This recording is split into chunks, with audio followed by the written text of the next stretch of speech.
नमस्कार। आज शुक्रवार 4 अक्टूबर 2025 है नमस्कार। और आज हम कुछ जरूरी खबरों और लेखों को गहराई से देखेंगे, खास तौर पर यूपीएससी परीक्षा के नजरिए से। जी। हमारा मकसद है कि जो भी जरूरी जानकारी है इन स्रोतों में, उसे निकाल कर एक व्यवस्थित तरीके से आपके सामने रखें। बिल्कुल। तो पहले हम सारी सुर्खियों पर एक नजर डालेंगे और फिर एक एक करके हर विषय का विस्तार से विश्लेषण करेंगे। ठीक है। तो चलिए देखते हैं आज क्या क्या है हमारे पास। सबसे पहले आज के विश्लेषण के लिए मुख्य सुर्खियां। हाँ, बताइए। पहली है हरित ऊर्जा पर। भारत के सामने $250 ट्रिलियन जलवायु वित्त की खाई पाटने की बड़ी चुनौती है। ये बहुत बड़ा आंकड़ा है। फिर नौसैनिक संकेत। एक ऑपरेशन सिंदूर की बात है, उसके बाद भारत पाक समुद्री समीकरण कैसे बदल रहे हैं।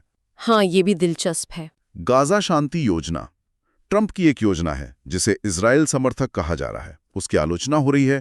शांति का भ्रम। इस पर काफी बहस है। फिर स्टेबल कॉइन पर वित्त मंत्री का बयान है, कहती हैं भारत को इनके लिए तैयार रहना होगा, ये तो आएंगे ही। अच्छा, ये क्रिप्टो से जुड़ा है। हाँ। फिर निवेश के रुझान है। घरेलू निवेश तो खूब बढ़ा है, पर विदेशी विश्वास में कमी दिख रही है, ये थोड़ा अजीब है। ये विरोधाभास देखना होगा। गाजा पर एक और खबर। ट्रंप ने हमास को शांति योजना पर रविवार रात तक की एक तरह से अंतिम चेतावनी दी है। ओ, अल्टीमेटम। हाँ। फिर कफ सिरप का विवाद है।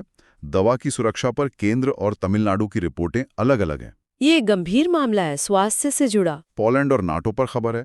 रूस से तनाव के बीच पोलैंड नाटो के ईंधन नेटवर्क में शामिल हो रहा है। ओके, यूरोपीय सुरक्षा। माओवाद पर एक लेख है। आंदोलन कमजोर हो रहा है, पर सरकार के सामने दुविधा है। हाँ, आंतरिक सुरक्षा का अहम मुद्दा। लद्दाख में अशांति जारी है। राज्य का दर्जा और स्वायत्तता की मांग। ये मांग तो काफी समय से चल रही है। फिर बांध नीति पर एक लेख है जो कह रहा है भारत को चीन से सीखना चाहिए। जल प्रबंधन। एक श्रद्धांजलि है पंडित छन्नूलाल मिश्र जी को, 3 सप्तकों की कृपा वाले महान संगीतज्ञ। जी, बहुत बड़ा नुकसान। गाजा योजना पर एक और आलोचनात्मक लेख है जो उसकी असलियत पर सवाल उठा रहा है। मतलब कई नजरिए आ रहे हैं इस पर। अर्थव्यवस्था से अच्छी खबर है। आरबीआई सर्वे कहता है मुद्रास्फीति गिरी है और उपभोक्ता विश्वास बेहतर हुआ है। ये राहत की बात है। फिर सीजेआई का एक बयान है, कहते हैं बुलडोजर राज नहीं, कानून का राज ही भारत का सिद्धांत है। बहुत महत्वपूर्ण बयान। वित्त मंत्री का एक और बयान है कि इस विवादित दुनिया में भारत एक स्थिर करने वाली शक्ति है। ग्लोबल रोल पर। गेहूं एमएसपी में तेज बढ़ोतरी की आलोचना हुई है एक संपादकीय में। इसे अनुचित वृद्धि कहा गया है। अच्छा, कृषि नीति। यूपी में कथित सांप्रदायिक ध्रुवीकरण पर भी एक संपादकीय टिप्पणी है। सामाजिक सद्भाव का मुद्दा। और आखिर में एक और श्रद्धांजलि प्राइमेटोलॉजिस्ट जेन गोडॉल को, एक मुश्किल महिला जिसने विज्ञान बदला। जी बिल्कुल। तो ये थीं सुर्खियां। चलिए अब पहले विषय से शुरू करते हैं, भारत की हरित ऊर्जा यात्रा और उसमें वित्त की भारी कमी। जी, तो देखिए, ये जो लेख है ये बताता है कि भारत ने सौर ऊर्जा में अच्छा काम किया है। हम तीसरे नंबर पर हैं दुनिया में। हाँ, ये तो बढ़िया है। लेकिन असली चुनौती है पैसों की। 2030 तक हमें $2.5 ट्रिलियन से भी ज्यादा का जलवायु वित्त चाहिए, और ये गैप बहुत बड़ा है। $2.5 ट्रिलियन, ये तो बहुत ज्यादा है। अच्छा, इसमें कुछ खास शब्द हैं क्या समझने लायक? हाँ, जरूर। एक तो है जलवायु वित्त, क्लाइमेट फाइनेंस। मतलब वो पैसा जो जलवायु परिवर्तन से निपटने, जैसे ग्रीन एनर्जी लगाने या उसके असर से बचने के लिए चाहिए।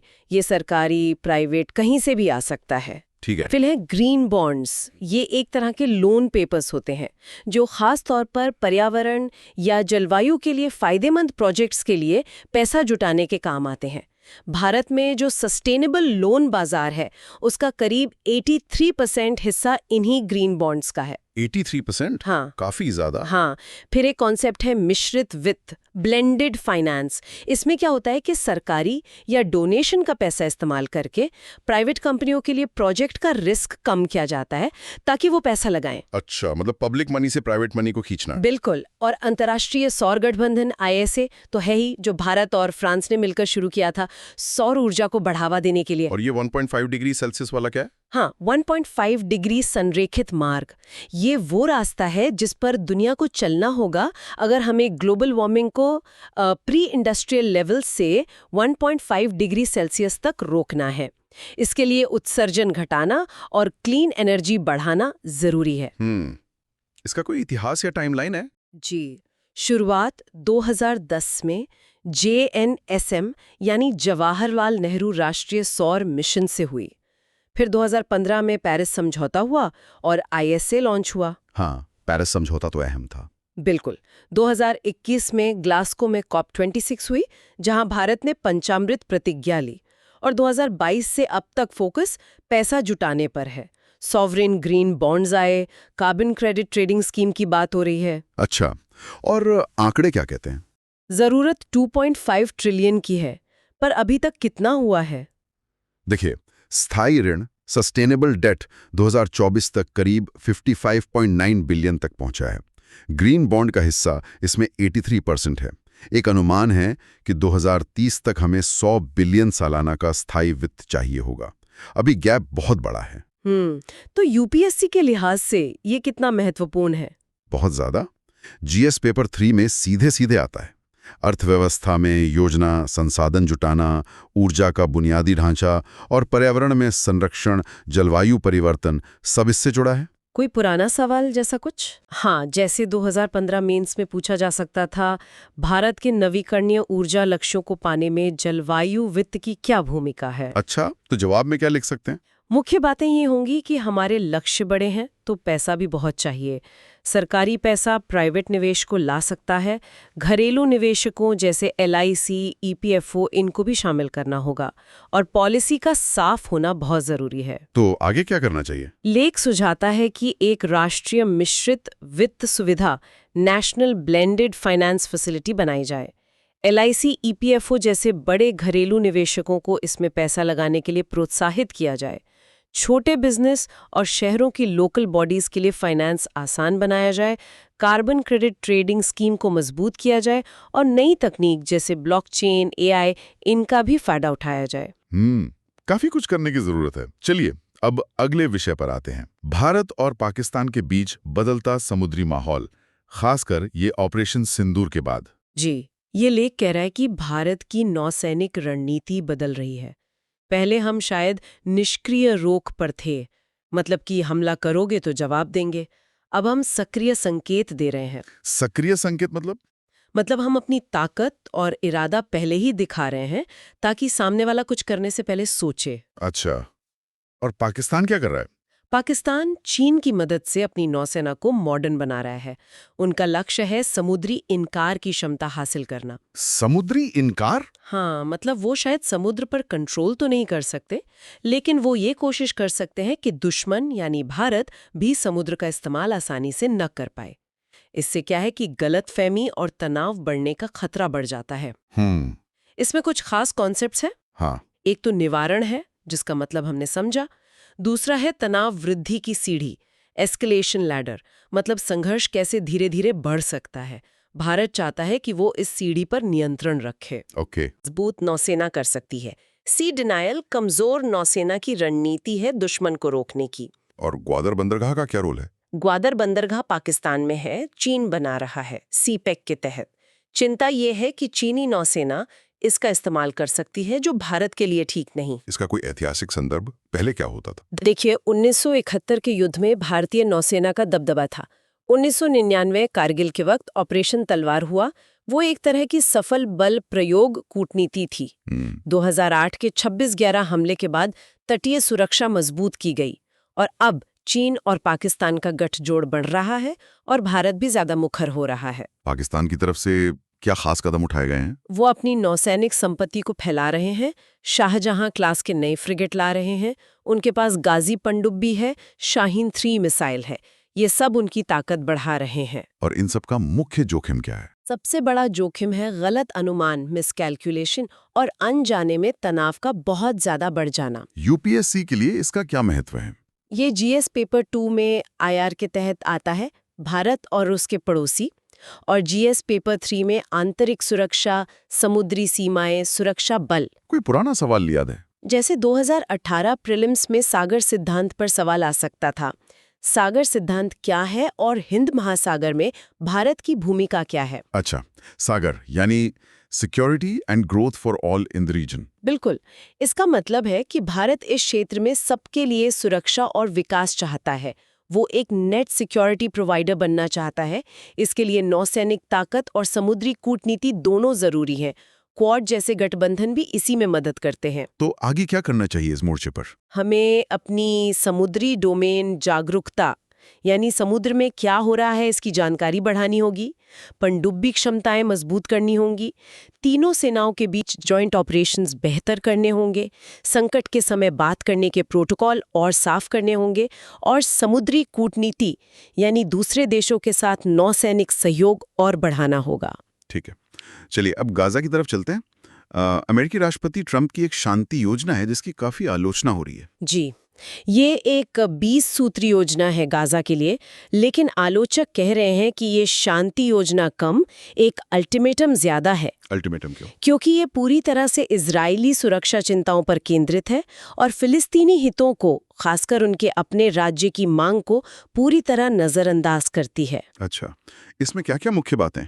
एक तो फिलिस्तीनी प्राधिकरण यानी पीए है, जो ओस्लो समझौते से बना था। योजना कहती है कि पीए को सुधार करना होगा। तीसरा, ये योजना अक्टूबर 7, 2023 के हमास हमले के बाद आई है, जिसके कारण 2 साल लंबा युद्ध चला।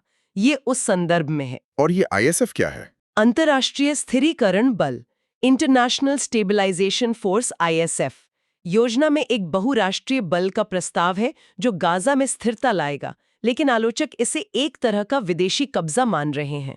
इसका इतिहास देखें तो 1993 में ओस्लो समझौता हुआ था, 2007 में हमास ने गाजा पर कब्जा कर लिया, फिर अक्टूबर 2023 में हमास का हमला हुआ और अब अक्टूबर 2025 में ये ट्रंप योजना आई है, जो पहले की कोशिशों से काफी अलग है। योजना में और क्या खास बातें हैं? तुरंत में ये कहा गया है कि अगर हमास बंधकों को छोड़ दे तो युद्ध विराम होगा।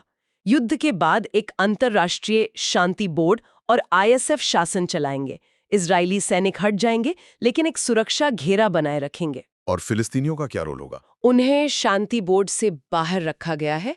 शर्तें ये हैं कि हमास हथियार डाले या खत्म हो जाए और PA में सुधार हो। सबसे बड़ी कमी ये है कि इसमें फिलिस्तीनी राज्य का कोई जिक्र नहीं है और ISF कैसे काम करेगा ये भी साफ नहीं है। यूपीएससी के नजरिए से देखें तो ये GS पेपर 2 का मामला है। अंतर्राष्ट्रीय संबंध IR, विकसित देशों की नीतियों का भारत के हितों पर असर, पश्चिम एशिया में स्थिरता, अंतर्राष्ट्रीय संस्थान। भारत का क्या रुख रहता है इस पर? भारत पारंपरिक रूप से एक संतुलित नीति अपनाता है। हम बातचीत के जरिए द्विराज्य समाधान का समर्थन करते हैं। पश्चिम एशिया में शांति हमारे लिए जरूरी है, ऊर्जा सुरक्षा, व्यापार, हमारे लाखों लोग वहां रहते हैं। भारत ऐसी किसी योजना पर आपत्ति जताएगा जिसमें फिलिस्तीनियों की भागीदारी न हो। तो फिर समाधान क्या हो सकता है? वापस द्विपक्षीय बातचीत पर लौटना होगा, द्विराज्य समाधान की बात दोहरानी होगी, मानवीय मदद को प्राथमिकता देनी होगी, फिलिस्तीनियों की आपसी एकता का समर्थन करना होगा और जो मूल मुद्दे हैं कब्जा, यरूशलेम, शरणार्थी, उनका हल निकालना होगा। मुश्किल रास्ता है। अच्छा, अब एक अलग विषय पर आते हैं, स्टेबल कॉइन। वित्त मंत्री कह रही हैं कि भारत को इनके लिए तैयार रहना होगा। वित्त मंत्री का ये बयान काफी यथार्थवादी लगता है। वो मान रही हैं कि स्टेबल कॉइन का आना तय है, इसलिए हमें तैयारी करनी चाहिए। ये RBI के रुख से जो थोड़ा संदेह वाला रहा है, अलग है। स्टेबल कॉइन होते क्या है वैसे? ये एक तरह की क्रिप्टो करेंसी है, लेकिन इनकी कीमत किसी स्थिर चीज से जुड़ी होती है, जैसे डॉलर। इसलिए इनमें बिटकॉइन जैसी उथल-पुथल कम होती है। अच्छा, भारत तो अपना ई-रुपया भी ला रहा है ना, CBDC? हाँ बिल्कुल, CBDC यानी central bank digital currency. Bharat का ई-रुपया उसी का उदाहरण है। चिंता यह है कि अगर प्राइवेट स्टेबल कॉइन बहुत ज्यादा बढ़ गए तो वो पूरे फाइनेंशियल सिस्टम के लिए एक प्रणालीगत जोखिम, सिस्टेमिक रिस्क बन सकते हैं। तो यूपीएससी के लिए ये कैसे महत्वपूर्ण है? ये GS पेपर 3 में आता है, अर्थव्यवस्था और साइंस एंड टेक दोनों में। Blockchain, crypto currency, digital currency, ये सब। तो आगे क्या करना चाहिए भारत को? एक मजबूत कानूनी ढांचा बनाना होगा, रिस्क के हिसाब से रेगुलेशन करना होगा, RBI, सेबी, वित्त मंत्रालय सबको मिलकर काम करना होगा, ई-रुपये को तेजी से लाना होगा और दुनिया भर में इसके नियम कैसे बने इस पर भी काम करना होगा। ठीक है, अब 5वां लेख देखते हैं। ये निवेश के मोर्चे पर एक दिलचस्प विरोधाभास दिखा रहा है। घरेलू निवेश बढ़ रहा है पर विदेशी घट रहा है। हाँ, ये वाकई दिलचस्प है। आंकड़े बताते हैं कि घरेलू कंपनियों ने जो नई परियोजनाएं घोषित की हैं, वो करीब 9.9 लाख करोड़ की हैं, जो 15 महीने में सबसे ज्यादा है। वाह, ये तो अच्छा है। लेकिन विदेशी कंपनियों की घोषणाएं सिर्फ 0.6 लाख करोड़ की हैं, जो 5 साल में सबसे कम है। अरे, ऐसा क्यों? शायद दुनिया भर में जो अनिश्चितता है वो एक कारण हो। कुछ घरेलू नीतियों पर भी सवाल उठ सकते हैं। ज्यादातर निवेश 94% अब भारतीय फर्मों से ही आ रहा है। फोकस मैन्युफैक्चरिंग पर दिख रहा है। तो ये यूपीएससी के लिए कहाँ फिट होता है? जीएस पेपर 3 अर्थव्यवस्था, योजना, संसाधन जुटाना, वृद्धि, निवेश मॉडल, ये सब। आगे क्या करना चाहिए? हमें घरेलू निवेश के इस मोमेंटम को बनाए रखना होगा। साथ ही विदेशी निवेशकों से भी बात करनी होगी, उनकी चिंताएं समझनी होंगी, ईज ऑफ डूइंग बिजनेस को और बेहतर करना होगा। ये दिखाता है कि आत्मनिर्भर भारत के लिए घरेलू पूंजी अहम है, पर विदेशी निवेश को भी नजरअंदाज नहीं कर सकते। चलिए एक बार फिर गाजा चलते हैं। ट्रंप ने हमास को अल्टीमेटम दिया है रविवार रात तक का। जी, ये उसी शांति योजना से जुड़ा है जिसकी हमने बात की थी। खबर है कि ट्रंप ने हमास को कहा है कि या तो रविवार रात 2300 GMT तक ये 30 सूत्री योजना मान लो, वरना बहुत बड़े सैन्य हमले के लिए तैयार रहो। क्या पेशकश इसमें? मूल रूप से 72 घंटे का युद्ध विराम, जिसके बदले हमास बंधकों को छोड़ेगा। हमास का रुख अभी सतर्क है। युद्ध में नुकसान बहुत ज्यादा हुआ है। इजराइल में 1200 से ज्यादा मौतें और गाजा में तो आंकड़ा 66,000 के पार बताया जा रहा है। बात है। तो यूपीएससी के लिए जीएस पेपर 2 IR, विश्व राजनीति की घटनाएं, भारत के हित। आगे क्या हो सकता है? जरूरत है कि तनाव तुरंत कम हो। ये समय सीमा शायद बढ़ानी पड़े। अंतर्राष्ट्रीय गारंटी की बात हो, बातचीत पर लौटना ही होगा। ये स्थिति बहुत खतरनाक है। बिल्कुल। अगला मुद्दा स्वास्थ्य और रेगुलेशन का है। कफ सिरप की सुरक्षा पर अलग-अलग रिपोर्टें आ रही हैं। हाँ, ये मामला मध्य प्रदेश में 9 बच्चों की दुखद मौत से जुड़ा है। केंद्र की जो संस्था है CDCSO, वो कह रही है कि कफ सिरप में कोई मिलावट नहीं थी। अच्छा। लेकिन तमिलनाडु का जो राज्य नियामक है, उसने कोल्ड्रिफ नाम के सिरप की जांच की और उसमें जहरीला डाइथिलीन ग्लाइकॉल यानी DG पाया। ये तो वही केमिकल है जिससे पहले भी मौतें हुई थी। हाँ बिल्कुल।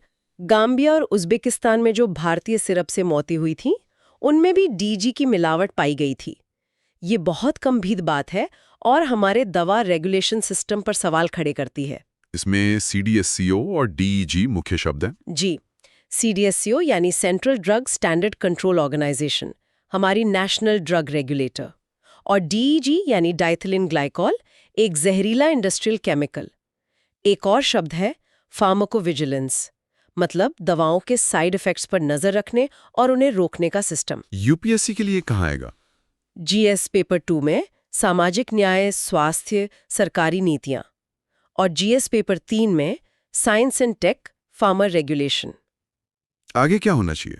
तुरंत एक स्वतंत्र जांच होनी चाहिए, मिलावट पर जीरो टॉलरेंस होना चाहिए, एक मजबूत एकीकृत रेगुलेटरी सिस्टम चाहिए, फार्माकोविजिलेंस को और मजबूत करना होगा और जनता को सही जानकारी देनी होगी।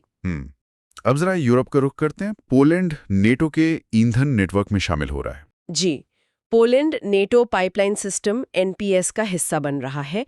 रूस के साथ जो तनाव चल रहा है, उसके मद्देनजर ये नेटो के पूर्वी हिस्से यानी ईस्टर्न फ्लैंक को मजबूत करने का एक कदम है। ये NPS क्या है? ये नेटो का करीब 10,000 किलोमीटर लंबा पाइपलाइन नेटवर्क है जो सदस्य देशों को ईंधन पहुंचाता है। अच्छा। पोलैंड इसके लिए जर्मनी से अपने यहाँ तक 300 किलोमीटर की पाइपलाइन बना रहा है, जिस पर करीब 4.7 बिलियन यूरो खर्च होंगे।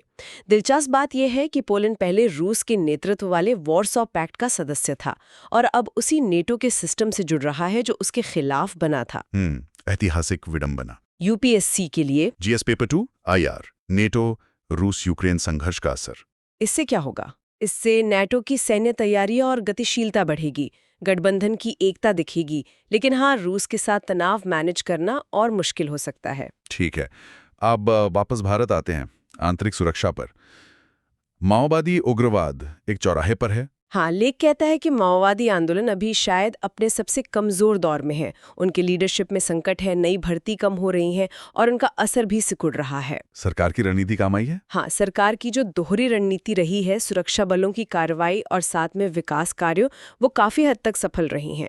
आंकड़े बताते हैं कि इस साल 2025 में 270 माओवादी मारे गए, 680 पकड़े गए और 1200 से ज्यादा ने सरेंडर किया। प्रभावित जिले भी घटकर 38 रह गए हैं। और अब वो बातचीत करना चाहते हैं। जी, माओवादियों ने शांति वार्ता का प्रस्ताव दिया है। अब सरकार के सामने दुविधा है कि ये प्रस्ताव कितना गंभीर है, कहीं ये सिर्फ सांस लेने की एक चाल तो नहीं। UPSC mapping. जीएस पेपर 3 आंतरिक सुरक्षा, उग्रवाद और विकास और अतिवाद के बीच का संबंध। आगे क्या रास्ता है? बातचीत करनी चाहिए, लेकिन सावधानी से। सुरक्षा का दबाव बनाए रखना होगा, विकास के काम तेज करने होंगे, खासकर उन इलाकों में। शासन व्यवस्था सुधारनी होगी और युवाओं को मुख्य धारा में लाना होगा। ठीक है। एक और आंतरिक मुद्दा लद्दाख का है। वहां भी अशांति है। जी, 2019 में जब लद्दाख को अलग केंद्र शासित प्रदेश यूटी बनाया गया था, तब उम्मीदें थीं, लेकिन अब मोहभंग दिख रहा है। लेह की एपेक्स बॉडी एलएबी और कारगिल डेमोक्रेटिक अलायंस केडीए मिलकर 4 मुख्य मांगे उठा रहे हैं। क्या है वो मांगे? पहली, लद्दाख को पूर्ण राज्य का दर्जा मिले। दूसरी, उसे संविधान की 6ठी अनुसूची में शामिल किया जाए। तीसरी, स्थानीय लोगों के लिए नौकरियों में आरक्षण हो। और चौथी, लेह और कारगिल के लिए अलग-अलग लोकसभा सीटें हों। सोनम वांगचुक का अनशन भी इसी से जोड़ा था। हाँ, बिल्कुल। हाल में विरोध प्रदर्शन में एक मौत भी हुई है। केंद्र के साथ बातचीत भी सफल नहीं हुई। स्थिति गंभीर है। यूपीएससी के लिए जीएस पेपर 2 में राजव्यवस्था, संघीय ढांचा, कार्यपालिका और जीएस पेपर 3 में आंतरिक सुरक्षा, सीमावर्ती क्षेत्र। क्या हो सकता है आगे? ईमानदारी से बातचीत करनी होगी, कोई संवैधानिक सुरक्षा देनी होगी, शायद 6ठी अनुसूची जैसा कुछ। जो ऑटोनॉमस हिल काउंसिल्स हैं, उन्हें और मजबूत करना होगा। विश्वास बहाली जरूरी है। अगला लेख बांधों पर है। भारत और चीन की तुलना। ये लेख कह रहा है कि चीन ने बांध बनाने में ज्यादा रणनीतिक और बड़े पैमाने पर काम किया है। उनका अप्रोच फ्लेक्सिबल भी रहा है, जबकि भारत का रवैया धीमा और मतलब उतना कंसिस्टेंट नहीं रहा। नतीजा क्या हुआ? नतीजा ये कि हम जल विद्युत उत्पादन और पानी जमा करने में चीन से बहुत पीछे रह गए हैं। चीन की हाइड्रो पावर कैपेसिटी 425 GW हमारी करीब 43 GW से लगभग 10 गुना ज्यादा है। हमारे यहाँ 80% बारिश कुछ ही घंटों में हो जाती है। फिर भी हम पानी स्टोर करने में पीछे हैं। यूपीएससी जीएस पेपर 1 भूगोल, जल संसाधन और जीएस पेपर 3 अर्थव्यवस्था, ऊर्जा, सिंचाई। तो क्या करना चाहिए? एक राष्ट्रीय जल भंडारण रणनीति बनानी चाहिए। जो बड़ी परियोजनाएं अटकी हैं, उन्हें तेजी से पूरा करना चाहिए। मॉडर्न डैम टेक्नोलॉजी अपनानी चाहिए और नदियों के पूरे बेसिन को ध्यान में रखकर मैनेजमेंट करना चाहिए। ठीक है। अब एक श्रद्धांजलि। पंडित छन्नू लाल मिश्र जी नहीं रहे। जी, ये बहुत दुखद खबर है। वो हिंदुस्तानी शास्त्रीय संगीत के एक स्तंभ थे। पद्म विभूषण से सम्मानित बनारस और किराना दोनों घरानों से उनका जुड़ाव था। उनकी खासियत क्या थी? वो ख्याल, ठुमरी, भजन कई विधाओं में माहिर थे। उनकी आवाज कमाल की थी। कहते हैं 3 सप्तकों तक जाती थी। और सबसे बड़ी बात, इतने बड़े कलाकार होकर भी बेहद विनम्र थे। उनका गाया रामचरितमानस तो बहुत ही प्रसिद्ध है। यूपीएससी के लिए जीएस पेपर 1 कला और संस्कृति, कला के रूप, व्यक्तित्व। उनकी विरासत को कैसे सहेजा जाए? उनके गायन को डिजिटल रूप में सहेजना चाहिए। अकादमिक अध्ययन होना चाहिए। उनके शिष्यों को समर्थन मिलना चाहिए। प्रसारण माध्यमों से उनकी कला को लोगों तक पहुंचाना चाहिए। बिल्कुल। अब वापस गाजा शांति योजना पर आते हैं। इस पर एक और नजरिया है जिसे वास्तविकता की जांच कहा गया है। हाँ, ये एक अकादमिक विश्लेषण है PR कुमारस्वामी का। वो तर्क दे रहे हैं कि ट्रंप की योजना इसलिए फेल होगी क्योंकि ये फिलिस्तीनी राज्य के मूल मुद्दे को छूती ही नहीं है। अच्छा। ये सिर्फ इजरायली सुरक्षा पर केंद्रित है और जो अंतर्राष्ट्रीय प्रशासन की बात है उसे वो एक नए तरह के कब्जे जैसा मानते हैं। ये ओस्लो प्रक्रिया को भी कमजोर करती है।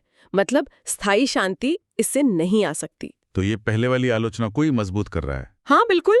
यूपीएससी के लिए ये जीएस पेपर 2 IR में इजराइल फिलिस्तीन संघर्ष की गहरी समझ के लिए जरूरी है। रास्ता क्या है इनके हिसाब से? रास्ता यही है कि राजनीतिक सवाल यानी राज्य का दर्जा उसे केंद्र में रखना होगा। सिर्फ सुरक्षा के नजरिए से नहीं देखना होगा।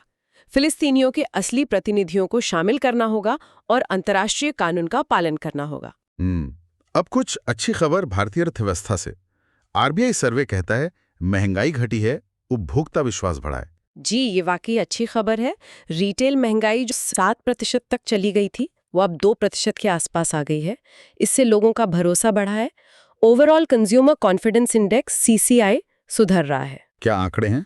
सबसे दिलचस्प बात यह है कि ग्रामीण सीसीआई अब 100.9 पर है, यानी आशावादी क्षेत्र 100 से ऊपर में आ गया है। ये 2 साल में सबसे ज्यादा है। शहरी सीसीआई अभी भी 96.9 पर है, यानी निराशावादी 100, लेकिन वो भी सुधर रहा है।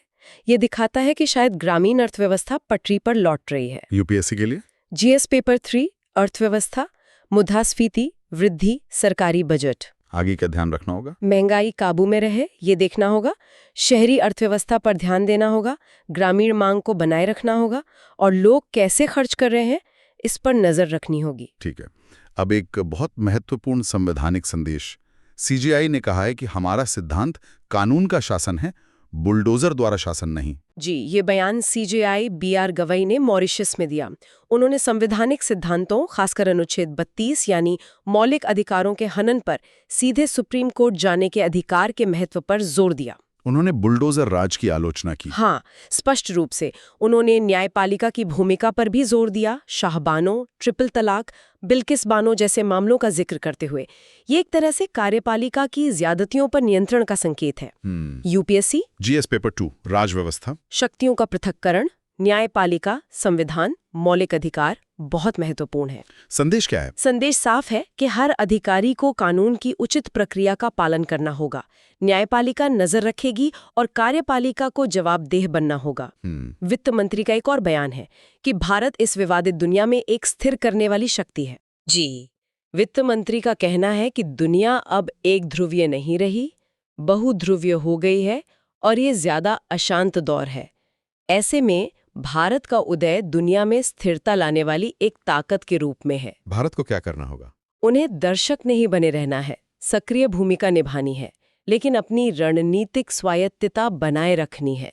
उन्होंने आत्मनिर्भर भारत का मतलब भी समझाया कि ये दुनिया से कटना नहीं, बल्कि दुनिया से जुड़ने की अपनी क्षमता बढ़ाना है, और ये सब मजबूत आर्थिक प्रबंधन के बिना नहीं हो सकता। UPSC mapping, GS paper 2 IR वैश्विक समूह, भारत के हित, और जीएस पेपर 3 अर्थव्यवस्था योजना, वृद्धि। आगे की राह, आर्थिक विकास बनाए रखना, रणनीतिक स्वायत्तता को सच में अमल में लाना, अपनी घरेलू क्षमताएं बढ़ाना और दुनिया के साथ सक्रिय रूप से जुड़ना। ठीक है। अब एक संपादकीय है जो गेहूं एमएसपी में तेज बढ़ोतरी की आलोचना कर रहा है। हाँ, ये संपादकीय कह रहा है कि एमएसपी में इतनी तेज बढ़ोतरी अनुचित है और इससे महंगाई बढ़ेगी, क्योंकि बाजार में दाम पहले से ही एमएसपी से ज्यादा चल रहे हैं। ये सीएसीपी जो एमएसपी की सिफारिश करती है उसकी सलाह के भी खिलाफ है। तो सरकार ने ऐसा क्यों किया? संपादकीय का तर्क है कि असली वजह सरकार के घटते गेहूं भंडार बफर स्टॉक है, जो 13 साल के निचले स्तर पर है। सरकार किसानों से ज्यादा गेहूं खरीदना चाहती है, लेकिन ये तरीका ठीक नहीं है।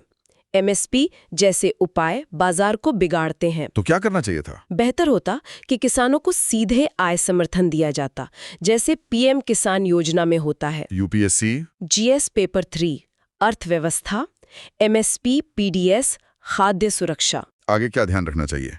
खाद्य सुरक्षा और किसानों की आमदनी दोनों में संतुलन बनाना होगा। सीएसीपी जैसी एक्सपर्ट बॉडीज की सलाह माननी चाहिए और लंबे समय के कृषि सुधारों पर ध्यान देना चाहिए। एक और संपादकीय है शांति बनाए रखना। ये यूपी में कथित सांप्रदायिक ध्रुवीकरण पर है।